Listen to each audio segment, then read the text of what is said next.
Hello guys! Today I am really excited to show you what our pottery practical day look like.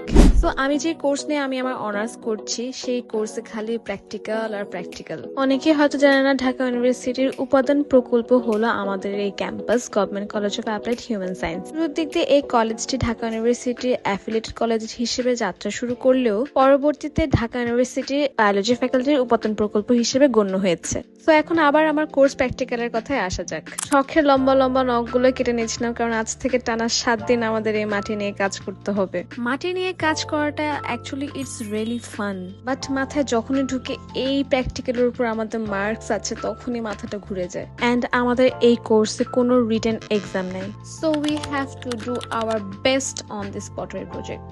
এমন যদি হতো মাটি নিয়ে শুধু একটা প্রজেক্ট বানাতে হবে, বাট তা না, মাটি দিয়ে আমাদের মোট 7টা প্রজেক্ট বানাতে হবে। মেয়েরা একজন এক এক কাজ নিয়ে বসে গিয়েছিল, কিন্তু আমি এখানে সবার প্রথমে একটা ট্যাপা পুতুল বানিয়েছি।